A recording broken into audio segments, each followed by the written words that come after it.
I don't really need to look very much further. I don't want to have to go where you don't follow. I won't hold it back again. This passion inside, I can't run for myself. There's nowhere to hide. Your love forever and ever. Okay, join me here. Join me here, bitch. Don't let me close. Oh, actually, no, don't join me. Don't join me. Don't make me close one more door. I don't want to hurt anymore. Stay in my arms if you dare. Or must I imagine you there?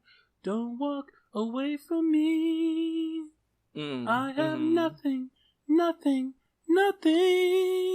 if I don't have you. This sounds really familiar. This sounds really familiar. Oh, well, it's the song you butchered last week, bitch.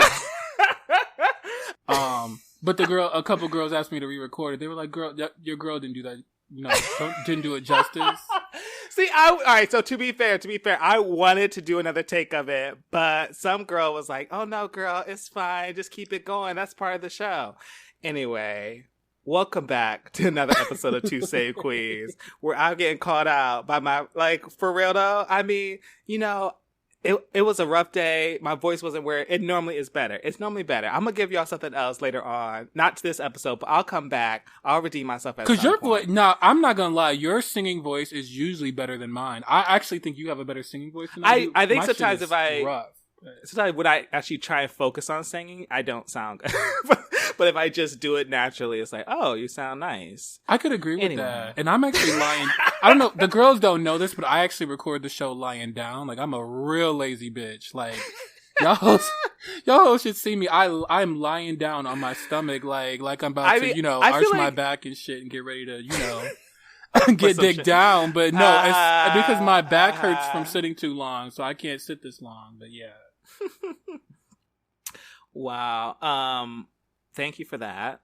For helping me fix that. Yeah, I'm your host, Miss Malachi. I'm joined by the songstress, Miss Devereaux. Hey. I mean, I guess that's fitting that you got some feedback because what I did, because this is gonna be our very special, our first all emails, episode. It's all about her emails. We got in quite a few. Okay, we got in some deep ones. Like we put out the call. We had some that we had been saving up because we had just been basic girls. Sorry again, Miss Keisha. We're gonna get to it, girl. But no. So this all emails show. So a little special this week. But before we get to our emails, how are you doing, Miss Devereaux? I am doing great, actually. Oh yeah, I had a little mishap yesterday. That's why I couldn't record a download with Devereaux with some tea.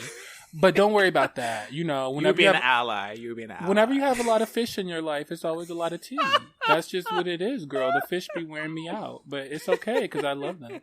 But no, I'm doing great because, girl, I got my first haircut since February 11th. I got it this morning, girl. Wow, over 6 months. Over 6 months. Wow. Oh yeah. Man, you might need to give a photo for the gram. Be like, this is what it do. 6 months. No, I can't do the gram because because I cheated on my barber, my trade barber. I cheated on him. Oh, does he follow you like that? He follows me on the gram. Maybe I can do it on the Two Saves Queens one because he doesn't follow us there. But I can't do it on my own gram. Because I cheated on my barber because homeboy just had like a birthday party for his wife. Right. Like he's just not acting. He was hanging right. out with some random, young niggas. Like he's just been out and about, right? Exactly. So my brother, low key has been cheating on him too, and like because we've been going to the same barber for like 10 plus years. Like, and so my brother does cheat regularly on this barber. Okay. And so he goes to this fancy barber shop with, where all the fancy black trade be. And it was $58 for his haircut. It was how much? $58 with the tip, girl. I've never paid more than $25 for a black haircut. I know. You got to specify black haircut because you can't go because it's me. I have natural hair, so I could go to like some curl places and have them do some stuff. And all right, I'll give you $45, $50, and some natural hair salons can be expensive too. But for a regular black haircut, Like, do they wash it? You get a massage? It wasn't even all that. It was just regular black man haircut tees. But it was just the haircut itself is expensive, and then the tip. And you prepay it. And the reason I went here is because, like, literally it was only me and one barber in there. We were the only 2 people in there. We were both masked. I saw them wipe down all the surfaces, wipe everything down. We were both masked the whole time. Did they have plastic dividers up between the areas, or? But see, I was the only one in the shop. Oh. There was no other customers. It's like they do one at a time. They don't even book. Okay. And so, during Corona at least. And so, and my brother was like, he knows how paranoid I am. And he told me I needed to go here. And that $58 was worth every cent. Because this haircut is laid out. This nigga laid me out. Like, he couldn't have done peace of mind. And I got peace of mind. And he couldn't have done it any better, even if he had dicked me down. Like, this haircut, he did it so good. He did it so good. I mean, this was like younger trade too. This is like early 30s trade versus my barber who's like late 40s trade. So, but this young nigga, like, he hooked this shit up for that $58. And I was so happy. Well, I'm happy for you, girl, because I know it had been a struggle. I know you have been not looking forward to, being on video. So I'm curious, girl. Did y'all have some good barbershop talk? And so, it was trade talk. He made me listen to a Rick Rubin podcast with Reverend Run and Rick Rubin, like trade podcast. How did he make? See, that's no. It's like because it was on the speaker. I don't like back. to talk It was to on my the speaker. barbers. It was on the speaker in the background, and we had. I'd be like, change that to give me some black R&B, black station. But what he gonna put on a podcast? That's too much. It was Rick Rubin and Reverend Run. It was just good to listen to the trade though. To just I gotta stay connected to them because I don't know shit about trade sometimes. And you literally have multiple trade in your life. Yeah, but more than you, right? But at the same time, like I don't follow them closely enough to really know all that hotep shit they be talking about all the time. So it was good. Like he was telling me about good check in. But it was interesting because he actually was like we were talking about Corona because he actually asked me about Corona. Excuse me, I cough about Corona. Yeah, but he actually. He asked me about Corona, and I was like, "Oh, well, yeah, no, I know quite a few people had Corona. Nobody in my like immediate family or anything." And he was like, "Oh, yeah, I actually had lost my sense of taste and smell." And I'm like, "Nigga, when? When did you lose your sense of taste and smell? Not recently, right?" He was like, "Oh no, back in March." So it was cool. Like he didn't have me freaked out or anything, but yeah, it was some tea. So. Yeah, it was cute. I'm happy with it. I'll post it to Two Save Queens. I won't post it on my personal gram.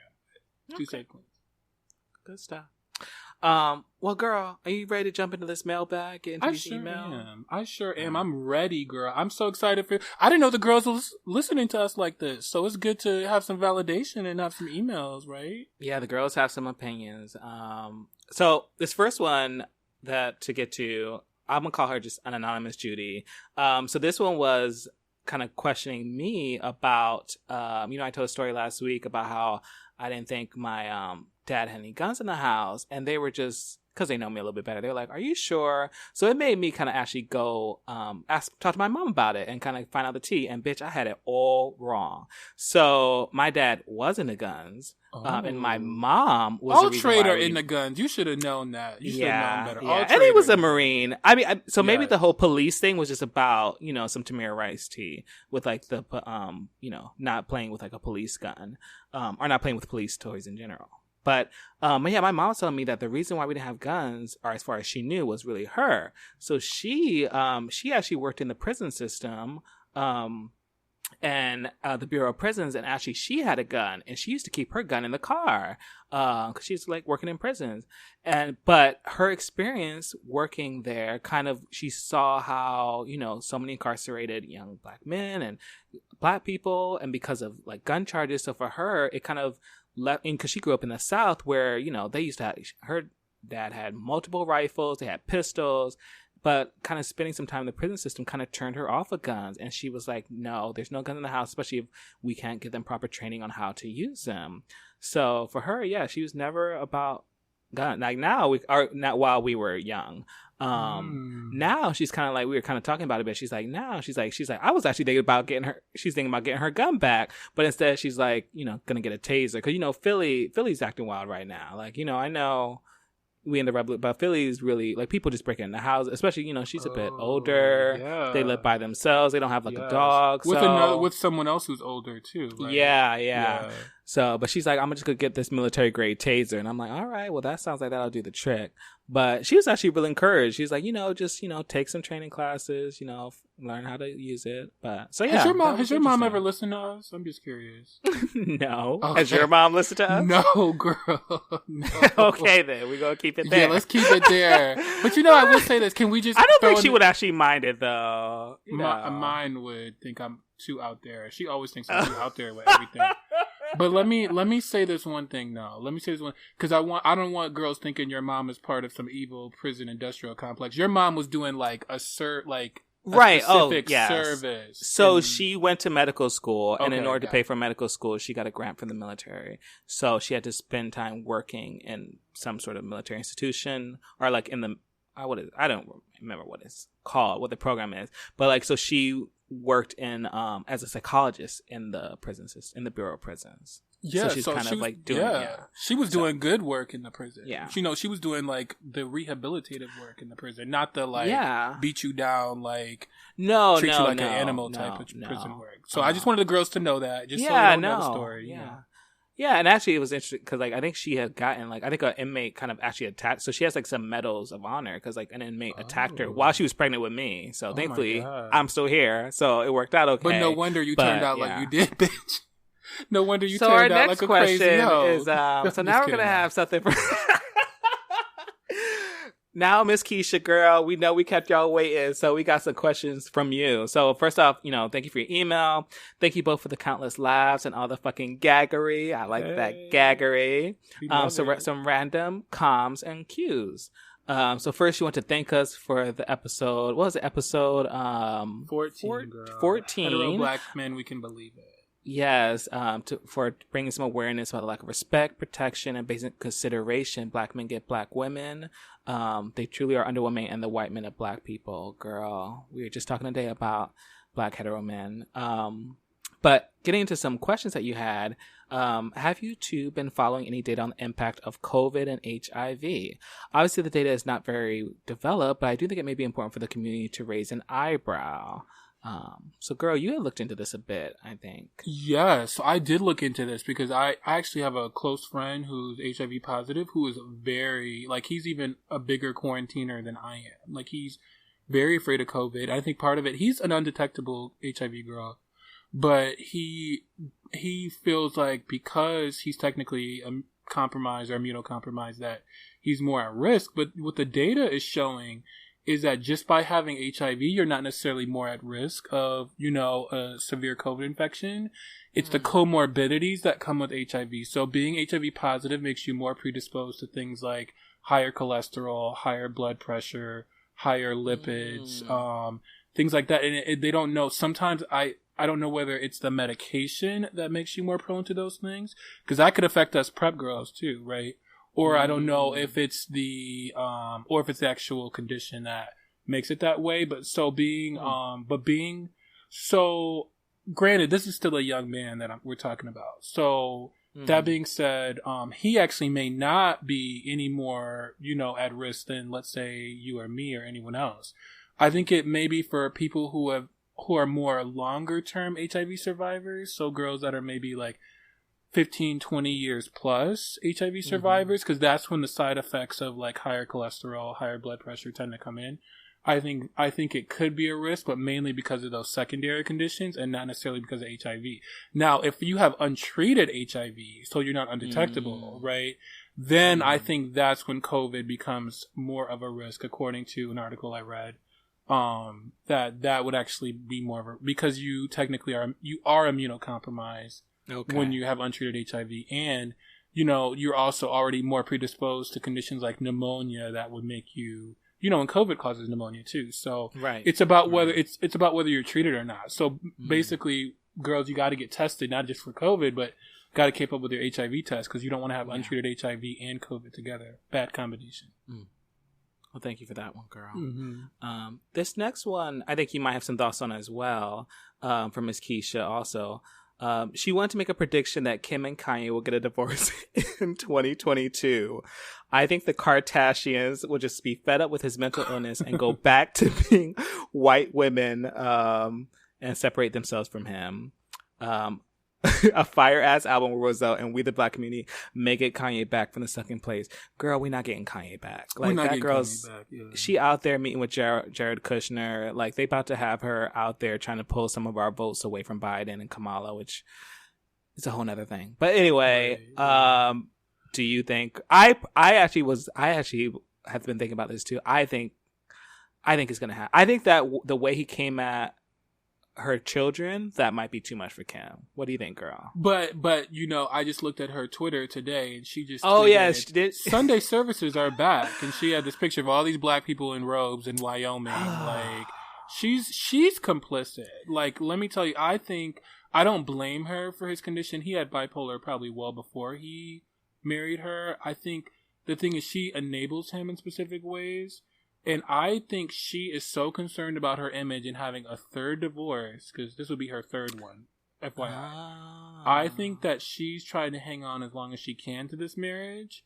I think it will ultimately fall apart, but I think she's worried because she had that 72-day marriage with that, multi-million, $18 million wedding back in 2011.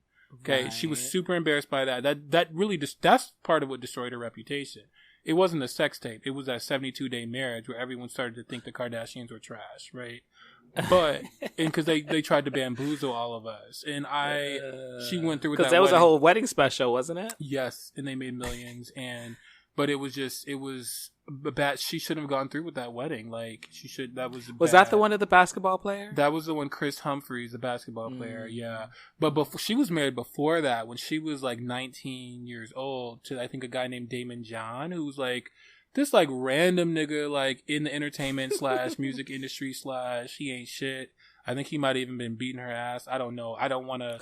Allegedly. I can't remember. Allegedly, girl. I think he even sued her. For defamation. Wow. So I don't want to play those games. But I think he was trash, though, in some capacity. Okay. Some other black man she was married to.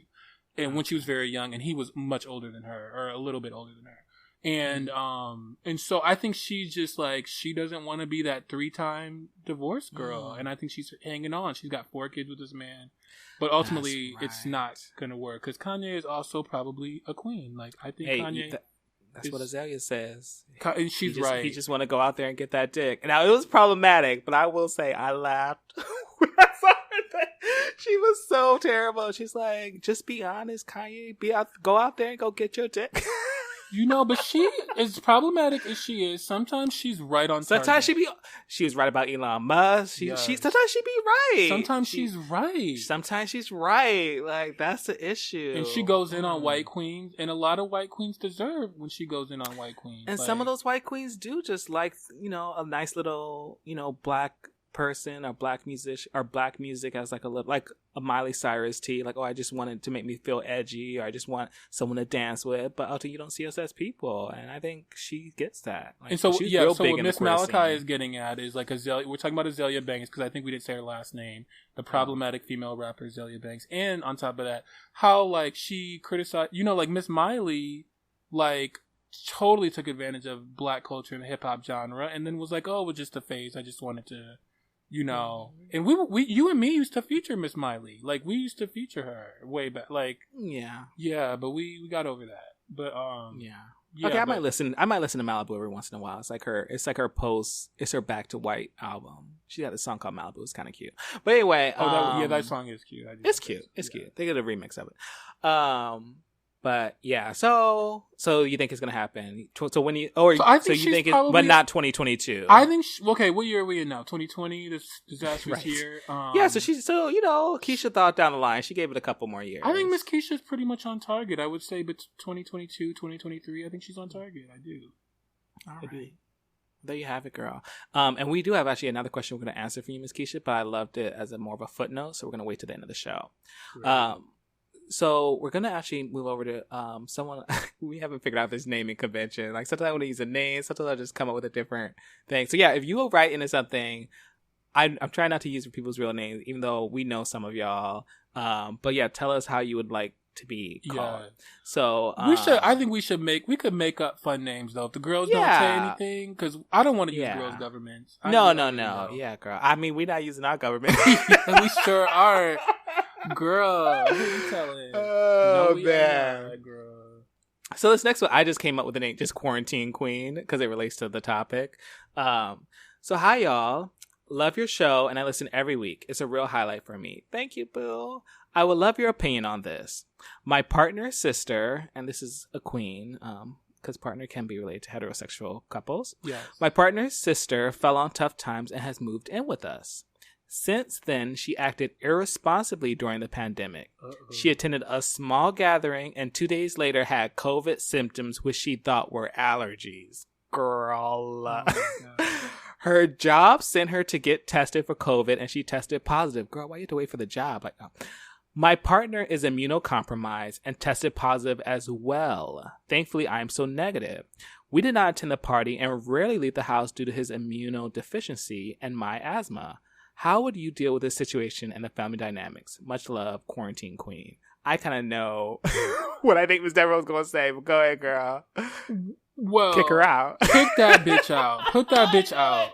That bitch has got to go, because if she doesn't respect your goddamn rules in your house, this bitch is a fucking house guest. She's got to get the fuck out. She's already now she's infected. Then she tried to kill your husband, bitch. Yes. I mean that's his sister, right? Yeah, that's his sister. Yeah. That's still she tried to kill her brother. You know, and there was a scenario like I know someone who kicked their own sister out for doing just this. So I mean, and they had every reason to do that, and so I feel like this is some tea. Like, and now your partner is tested positive for COVID. Oh my goodness. So now, it's how disrespectful. Like, you're going out of your way to protect yourself and your partner, and she out there going to a party. Like, it'd be one thing if, she got it from work or something like that. She went to a party? Are you fucking serious? Yeah, that is a big no-no for me. She's got to go. But I will say this much. I mean, I think you can give her because now the damage is done. Your partner's already tested positive. So I think you can give her a timeline for moving out. I say I'd say you could give her till, September 15th and be like, bitch, you got to get out of here by September 15th. Mm-hmm. You are gone. Mm-hmm. That gives you almost a month to look for a place, and it's over. You're out of here. Like, and if it's like, you could, because I know sometimes people are like, I don't know, if you feel like, do I want to say it? For me, I'd be like, well, bitch, you were disrespected my house. You disrespected us by going out there and getting Miss Rona. But if you don't feel like saying that, you could just be like, girl, we just need our space back. Like, we're together. We're a couple. Like, we're being nice. Like, you haven't said why. If you saying she fell on tough times? But girl, she's working that tough. Is she out there? She's out there going to parties, and got enough money to go, or got enough time to go party. The tough times must not be that much tough anymore. But I think giving that timeline is always a lot, because you're always able to I think sometimes it's hard for us, especially for people of color, how we're raised to to stand up to family or to set firm boundaries. But sometimes you actually have to choose yourself and take care of yourself, especially when you have a partner, especially when both of you are potentially, liable to catch Miss Rona. You got to do what's best for you and your household, honey. So give her that timeline and say, all right, girl, well, you got to go stay with another family member or go figure some shit out. Rent's getting low right now because everybody's getting evicted. So yeah, I mean, especially in Miss New York. I don't know where you girls are, but I heard that 13% of apartments in New York are vacant right now. So that's some tea. But yeah, I think it is what it is. She disrespected your household, and the damage is done though. Mm-hmm. Now that your partner has tested positive, so I would just say give that girl till September 15th, and she's got to find a place to stay. She's working. She should have been saving up money while she was living with you all, whatever little money she had. So if she can't afford to move somewhere, put $500 on that bitch's, on her Cash App. I was just about to say, get her the fuck out of your house. Take care of that 1 month rent and be like, girl, pay me back, at some point, pay me back in installments, $100 every 2 weeks or something. Exactly. If she, because sometimes it's hard for people if they don't have the first or the first to second and last. So yeah, put a little money in her account and get her out of your house. A little money in that Cash App. Get her out.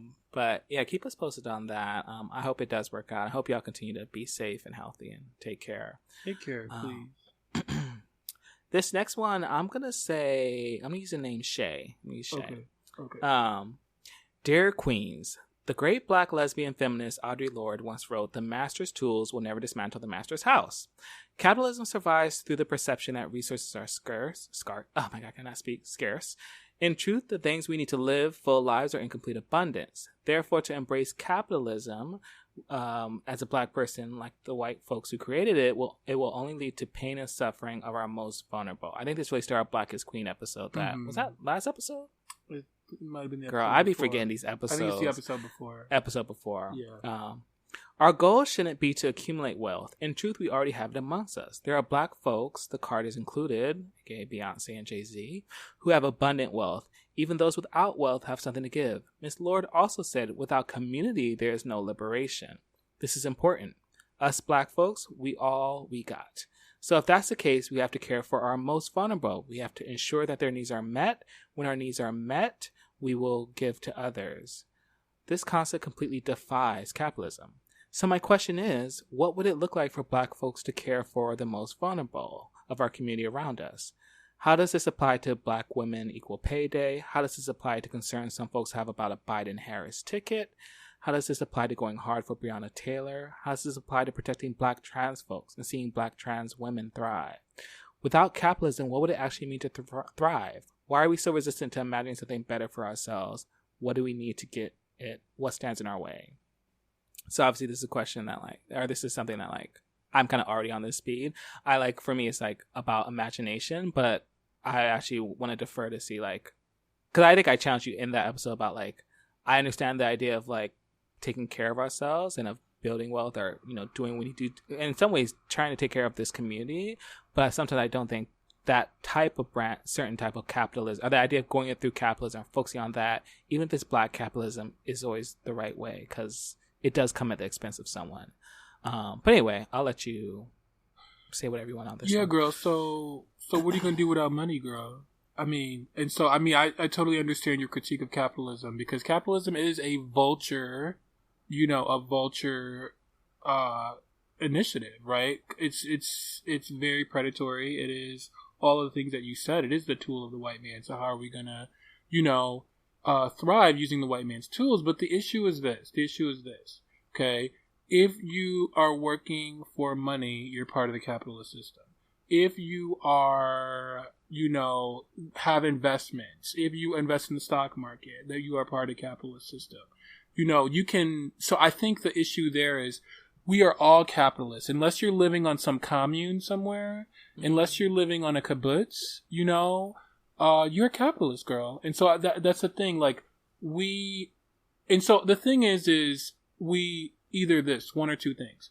We either use the tools that we have now to make change within our society, donating to organizations that do great work. Because even now, the organizations and the structures and the people who are trying to dismantle capitalism, or at least patriarchal and exploitive capitalism, they are usually asking for donations to do their work, right? So they have to use capitalism in the interim to get the work done, to dismantle the prison industrial complex, to, dismantle the police, right? To support black trans women, in getting housing and getting into safety and getting out of unsafe situations. A lot of times on Twitter, I'm donating to Cash Apps and Venmos of black trans women. So we all need to use these tools in the interim. Now, your second point, though, is imagining something better. That obviously takes time. So me at 30 blank years old, I can't wait 50 years to make change. I want to see some change now, and I have to use the tools that are available to me to do that. And so I think imagining something better is going to take funding those organizations or those movements, or putting our bodies on the line, or putting, our lives and our word on the line to change systems. But that takes time. Those changes, some of them might happen in short duration. Most of them are going to take time. So I think for the interim, we need to be using those tools. And so I'm not saying I want to be a billionaire like Jay-Z and Beyonce, but I will say this. I want to accumulate enough wealth to give to initiatives like, even right now, just for me to be comfortable enough to donate to a Black trans woman's Cash App so she can get out of a dangerous situation. I'm grateful that I have enough, assets to even do something like that, or to, donate to a friend's funeral, or donate to an organization that, runs after school performing arts program, right? I'm grateful that I have enough capital to do that, because there was a time when I didn't, and so, Ms. Malachi, what do you think about that too? So yeah, I had 2 points on this one. I think we'll get, it probably will roll into, so it's like, I don't want to spend too much time on this one, because then we have another question I think kind of ties into kind of talking about the Biden-Harris ticket. But my 2 points, if I can keep my head together. So one is the fact that I think a lot of people feel like it's either or, and I think sometimes it is a both and. Like right now, you could completely divest yourself of the system. It's really hard to do. Yeah. But you could go live on an island, girl, go build that hut. But so how am I going to get the land? But how am I going to get the land to build that? Yeah, girl, I know. Okay. I mean, girl, even the white people try to do that shit in Oregon, they couldn't do it. Like, it's not real. Like, you can't even build certain, like, electric lines without following certain ordinances or getting certain, following certain policies, whatever. But I think it is a thing. But I think sometimes people feel like, okay, well, then it's just this one path. And I think it's hard to do. And I think that's the thing that, especially with social media and with where we are, that the nuance is lost and people find it really difficult to try and hold two truths, but the two truths still need to be held. Of the fact that, like, yes, we are in a capitalist system, but at the same time, I do think it's worth thinking about the ways to move beyond that, or to create something different, or to break down those systems to build something that's more fair and equitable. Because capitalism started from off the back of slavery. Slavery was a form of capital, or slavery was like hyper-capitalism in a way. Yeah, hyper-capitalism. It was a way of, like, using these people's bodies to build wealth. That's why, cotton and all that. Sorry if you can hear this truck going by. They are building. Capitalism. They're building, doing all this work despite the middle of the pandemic. All this work on these apartment complexes has not stopped. So I think that's the first point, is that I think and on both sides, like, I think sometimes people are more to like, oh no, we need to use the systems. That's the only way. And then some people are like, no, we need to completely divest of the systems. And I think I don't want to wait. It could be centuries. It could be multiple lifetimes. And like you said, like, I'm also 30 plus and I don't want to wait that long. So I will do the things that I can to do that. And understand that, like, it is not going to happen overnight. But the other point I would make is that I think it's also worth thinking about the ways in which we're always focused on the money piece, but also sometimes when we think about abundance and wealth, it can go beyond money. It can go toward time. It can go toward, I think you do this quite a lot, although you don't always talk about it, but the time you spend, whether that's helping like an older Black person in your building, or spending time with someone who, is having a hard time mentally with what's going on, or donating your time to an organization, or going to clean up a neighborhood, or going to protest, or like there are other ways, or, buying groceries for okay, well, that's money, buying groceries for someone, but maybe cooking a meal and then giving it out to someone. I think there are other ways that maybe aren't necessarily what we think of as financially related. And yes, if you have the wealth, then you have the time to even do some of those activities. But I still think there are other ways we can think about what can we give that's not always monetary. And I think that's a thing that's almost different mindset. And I think you and I have both discussed, like, our ideal model would be a Scandinavian type, like hybrid model of socialist ethics, but also, some private industry, right? Or being able to do a startup company, right? Or being able to do, to make an independent living, independent of government ownership of things. So I think we're open to a hybrid model. I think for me personally, I don't want to see just straight socialism. Like, I think that there are elements of capitalism, even as an exploitive, ideology, that, capitalism also is how we get startups, right? How I was able to start a business of my own, right? So I just think without government intervention, you can be independent or entrepreneurial, I guess, in a more socialist or. I think we need to figure out permanent definition of socialism, because I think, like, even Bernie calls himself a democratic socialist. He doesn't want to call himself just socialist. So I think we need to have, if we have a better understanding of what straight socialism is, or other anti-capitalist structures, right? Because you don't even necessarily mention socialism, but other anti-capitalist structures. I think then, if I had a broader understanding of some of those, then I might be open to them. But I think right now, what socialism represents to me is an extreme opposite in many ways of capitalism. That's fair. But I also I hit on that imagination point, because I think also, you know, we are capable of imagining that. I just think sometimes we don't do it. And oftentimes the reason we don't do it is because of our baser, of, you know, selfish narcissism, greed, like, or because we're just worried about ourselves, which is kind of something that comes from capitalism. But I think that, like, for me, it always killed me that I had a conversation with a young Black queen who, like, he didn't even want to think about reparations. And it's like, you don't even want to talk, like, it's like, but like, and that's that same, but like, and I'm like, wait, so you're not, but what about, like, let's properly educate ourselves on what slavery was, like the 400, like the 16, like the 16 project that Nicole Hannah-Jones is doing. And he's like, oh, well, I could be down for that. But I'm like, but that's a form of reparations. But by you just straight hearing reparations and being like, oh no, white people are never going to go for it, I think it's ridiculous. Like, you're blocked. You're not even able to imagine other possibilities. And I think sometimes that's what I find frustrating, is that we can't even, like, okay, maybe we'll choose the more moderate or the more likely. But, like, if we can't even imagine something else, or we can't even push ourselves to dream or go for something else, then how are we truly going to progress?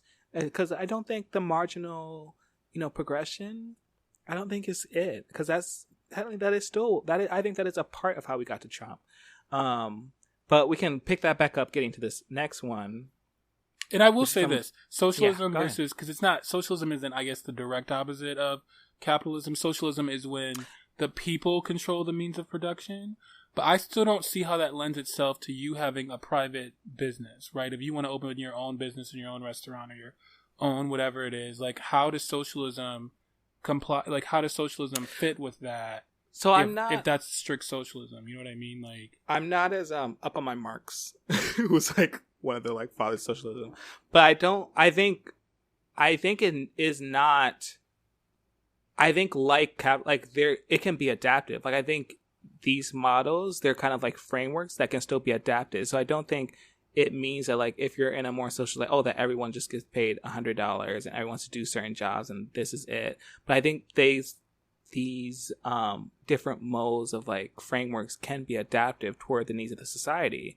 But then it gets to that imagination piece. Like, if you're not even thinking about how can we try and adapt this for our needs or for the kind of society we have, then you'll never find out what's possible. So girls, write into us with your versions of socialism. Go explain to us some Marxism. Your ideal versions of socialism, how it would be adaptive to this. And I'll probably do some work, because, like, there's someone I follow who thinks a lot about this. But I'll also be honest with you. Some of these people also go for the point that, like, well, maybe in that world you're not striving to be, not to say that you're not still doing your own business, but you're not striving to be a Jeff Bezos. You're not striving to be a billionaire, a million. You're not striving to maybe even make 500,000, 200,000, because that isn't necessary.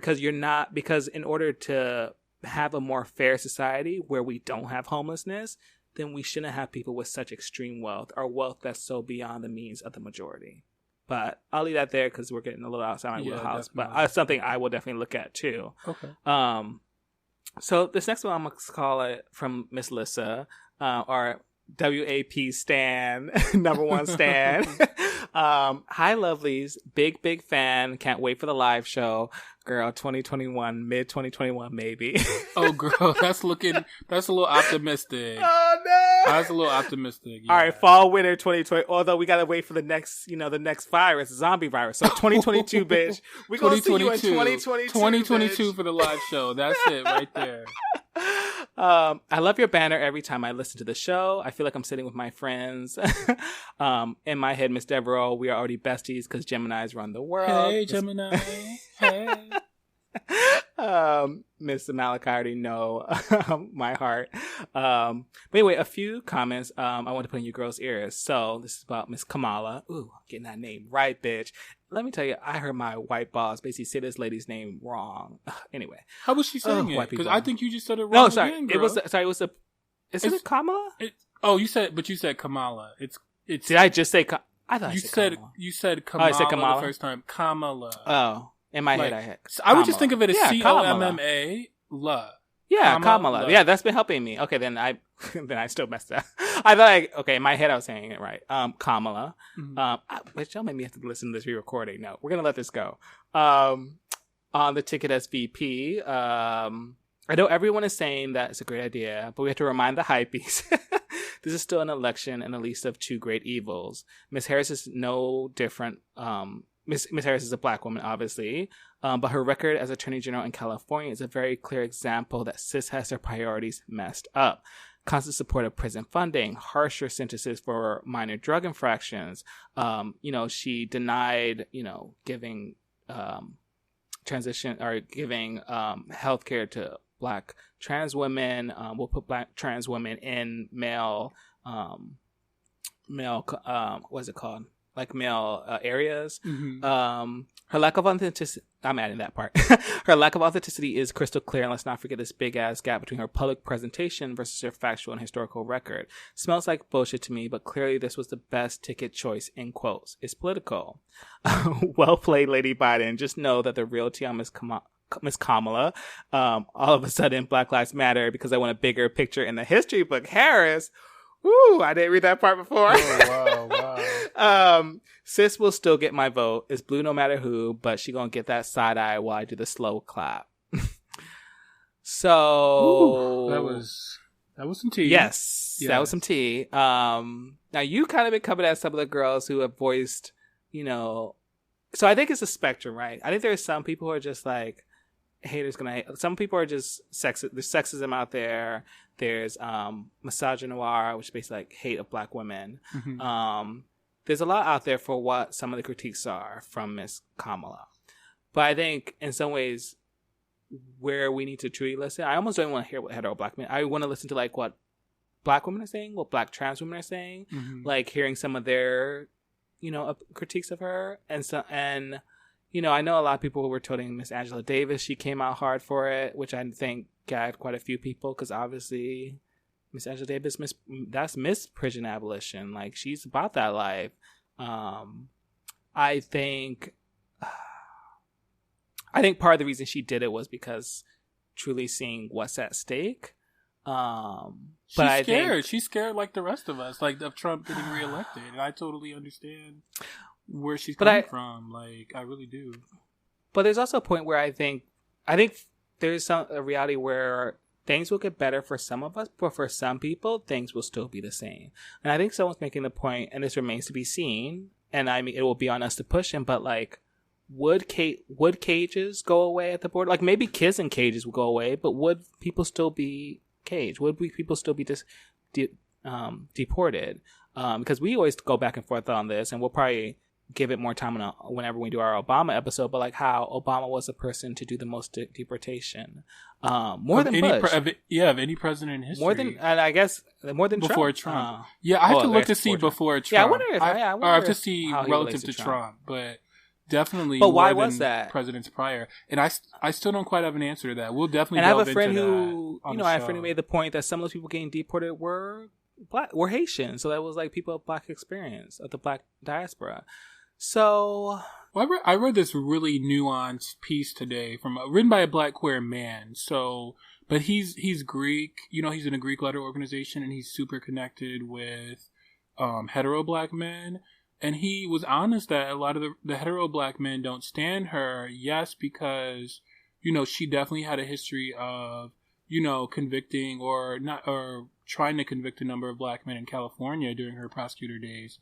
But also because she is a black woman, and had there been a black man on the ticket with the same prosecutorial history that Miss Kamala Harris had, that black men would be standing her, or they would look past that. But because she's a black woman who did that, there's extra scrutiny of her, and so I thought that was one valid complaint for sure, the misogynoir piece, that black men have an issue with her, partially because she is a woman, and a man with the same even though history, she's a black woman. even though she's a black woman, yeah, and a black man with the same prosecutorial history would not get quite that level of scrutiny. But also, she has some things to answer for sure. Just like you brought up, Miss Malachi, she has some things to answer for.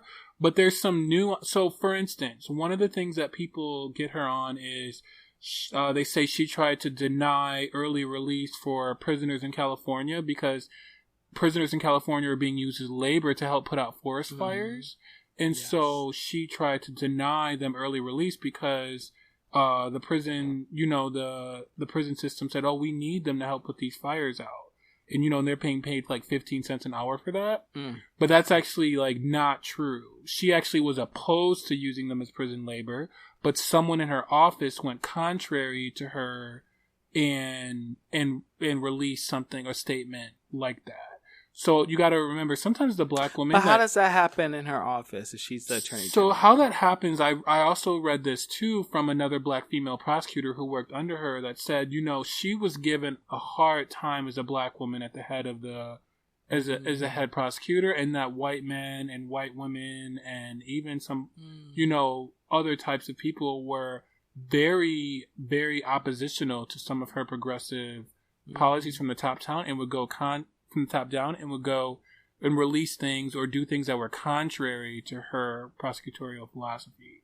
So, that does seem like a management issue, but it also, because she should have cleaned house, right, from anyone who defied her, but then it also can come off as authoritarian to do that, but they gave her hell in the prosecutor's office. And that's something interesting too. So like all the things that came out of her prosecutor, she's responsible for, and yet they might not have come from her. And I think that is something she should be honest about. She should be honest about that. And say what did come from her, what didn't come from her, what she regrets, and make it right for people to be able to vote for her. And she owes people that.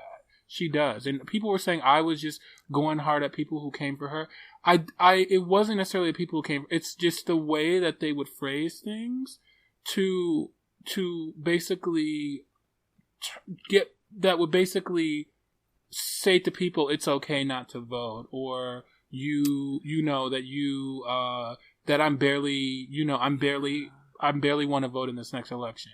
And those are the kinds of things I would criticize. It wasn't even criticism of her. I also thought let people have their in the day or two after she was selected last week, people like my mom, a black woman, were toasting to her. That's fair. And I thought they didn't let the AKAs were happy, right? Let certain people have their moment in the day or two after she's selected, then come in with the critiques. But let us have 24 to 48 hours to celebrate her as a black woman getting on this ticket. And that's all. That was what I was asking. But I said that privately to people. I didn't really say that publicly as much. But I saw my mom did a champagne toast to her, on Facebook. So I know people were just so happy about it. So I wanted to give them that moment too. Yeah. And I think, she is something. Like, she's black, she's South Asian, like there's something there. Yes. The South Asian girls, right? It's like, I heard in India, they are so ecstatic about her being on this ticket. Yeah. She has so many, not only is she South Asian, but she actually went to India a number of times in her childhood. And I think she was, she was in Canada for high school for a bit. But she is, but I think there's also, at the same time, I respect, especially if you're a black trans girl and you're like, well, fuck her still. And fuck her, I don't want to vote. Right. I don't know. I don't know. And maybe we should talk about voting. Maybe we could find a girl who's not going to vote. That'd be interesting. Yeah, that would be interesting. But I think also too, I saw things like, okay, she locked all these black men up for marijuana, and then I looked at the stats, and the marijuana convictions went down, they were cut by 80% during her tenure as California Attorney General. And I'm like, wait a minute, y'all girls keep talking about her locking up all these black men for marijuana, and these stats went way down. So some of you girls, I think, don't have accurate information in your critiques. Some of it is, some of it isn't, and I think we need to figure out what's right and what's not. Yeah, definitely. I think it's worth, whatever emotion you have, to take a step back and look at the facts, but also to understand, Obama didn't fix everything. Like, no one person is going to fix everything. And just because they are of a marginalized identity, like, you know, I've been having some beef with Miss Lori Lightfoot, the mayor of Chicago. Just because they're in a marginalized identity and put in certain roles doesn't mean like, oh, I think Kamala's going to, like, go fucking ape. Like, I know some people are like, oh, well, now we got a cop in office. But just because they look like us doesn't mean that they're always gonna have our back in all ways, because there are other forces. The system is bigger than them, basically. The system is bigger than a mayor. The system is bigger than the president. And that's worth remembering. But remember, Kamala also too has been ranked the first or second most progressive senator during every year she's been in office. Yeah. So you had some years more progressive than Bernie even on her voting. So I think it's worth saying she has evolved. So I think it's worth looking, not forgetting her seat, but looking in the context of who she has become. And even if that's still not enough, like, I respect it, but it's worth looking at, you know, people change. For sure. So I want to get to our last question. Going back to Ms. Keisha, what are a few things you two are thankful for as a result of these COVID times? I thought that'd be a nice question to end this episode on. Yeah, definitely. I am just thankful for my health. Like, I have been able to stay. I'm still alive, bitch. Exactly. I've lived in, you know, after New York, Detroit was an early COVID epicenter back in March. I mean, it was running through the city for whatever reason. I don't even know why it hit Detroit so hard exactly. Maybe it's our international airport. I don't know what it is. But Detroit, New York, obviously, New York, Detroit, New Orleans, and Chicago were hit, and Boston were hit early. And me and my immediate family were all, you know, safe during it. And so grateful that we're not frontline workers and we didn't have to put our lives and bodies on the line every single day for risk, because a lot, you know, we knew people who were and got sick. And that's what I'm most grateful for, is for my health. And it's the thing that I pray, because I'm a praying girl. I pray about it every night, and I'm thankful for that. And you say you're not saved. I am saved, though. I think mine would be a prioritization. I think this experience, I mean, when we were away, we were out of the country at the beginning of this year, and we thought, girl, we might come back to a war. And, like, who could have seen this coming? And I think, well, some people did, obviously, but I think it really makes you think about what really matters. And I think there's times when we chase certain things. And for me, it's like, you know, I prioritize, like, oh, I really do want to be in a more creative, like starting this podcast with you, girl, and doing more creative things, doing things that make me happy, even if it's not, you know, not to necessarily chase $1. And it's not like, oh, I'm completely being like, oh, I'm completely anti-capitalist, but to understand the ways in which money truly doesn't always make you happy. Like, money does make you comfortable, and especially in our society, it in some ways can also protect you, but there are other ways to find that happiness. And almost, yeah, right now I'm still kind of figuring out this prioritization of, like, am I still going to continue to be an LA girl? Am I still, because I want to prioritize maybe a relationship or some things that I'm finding difficult to happen here, which we'll talk about in a whole nother episode. But yeah, I think this really puts a lot of things in stark contrast of what really matters to you. And I think that is one thing to take away, and to be thankful for that in a way. Unfortunately, it came with, you know, a toll, but for those of us who have continued to be healthy and are to have recovered if we did fall down, to be thankful and to take that experience with us into the next pandemic. I mean, we went 100 years without a major pandemic. Hopefully we'll go another 100 years. That doesn't look likely these days, but I don't want to say one's coming that quickly. Yeah, Hopefully we bought ourselves some time. You know, I'm that down girl. And some preparation. Like, yeah. Get those guns, girl, for the zombies. So, we're still. I just have quick thoughts and prayers. I thought about some other things, but Miss United States Postal Service, the Postmaster General recently, I think it was today, basically said they're no longer going to be making any more changes and taking out machines and all this other bullshit that had us fucking worry about the election, because the girls, rightfully so, were ready to go to the mat. Miss Pelosi was calling, you know, Congress people back to Washington. People, like, tons of attorney generals at different states were about to sue the government. Like, it was, because it was so clear, especially with Trump basically saying that, like, fuck the Postal Service, I don't want this fucking mail-in ballots, that was going to go real bad real fast. So that was a nice thing. That doesn't mean we still need to help her. We still need to protect her. Go buy those stamps. Go put something in the mail. You know, be nice to your mail person. Tell them hello. Tell them hi. You know, they be out there delivering that mail in the heat. And most times they're a person of color. So I don't know if you had anything on that one, girl. No, you said everything, girl. You really did. Did you have any snaps this week? Yeah, very quickly. I just want to say 2 snaps to Michelle Obama and Bernie Sanders for great speeches earlier this week at the convention. Both of them. And I'm not even a Bernie Sanders girl like that, but I thought Miss Bernie Sanders gave a great speech. Obviously, Michelle Obama's speech was phenomenal as always. So, yep. Yeah, we'll probably talk a bit more about the DNC. We'll maybe try and tie it in next week because it'll be done by then. We'll see. I don't know what we're doing next week. Maybe we'll be all over the map because that's going to be our 20th show. Yes. We made it to, I'm about to be like, we made it to 20 episodes. Wait, you didn't get there yet, bitch. We didn't get there yet. Next week. But we've done this one. Thank you for everyone who wrote in. Continue to do that. We start building in emails to bigger part of the show or more often. Thank you as always for listening. Follow us on social media at Two Swave Queens, especially on Twitter where Miss Devereaux is getting us into fights, and on Instagram where she's talking about how she misses some good D. I'm like, girl, you be going, you missing it, girl. I mean, I'm missing it too. We missing a lot. We both missing it. Be honest. I feel like yours is because I just don't do social media like that. So because I be looking at our Instagram, I was like, this girl, who are these people we following? Just like everyone got an OnlyFans. I'm like, are they helping our metrics? But don't forget to rate us and review us on a podcast platform of your choice. Stay safe, healthy, and saved out there. What you got for us, Miss Devereaux? What's the word? Girls, do not tell trade you're going to let them hit during Corona if you're really not going to let them hit. Like, I know I be playing that game sometimes, but you know I'm still on quarantine. So, girl, don't fake that shit. They will get mad as hell. You will lose your trade for post-Corona, girl. All right? FYI. Don't fake it like you're going to let trade hit when you're not. Not right now, girl. They're too hungry for it. They're too hungry for it. Yeah. All right, y'all. See you next week. Bye, girls.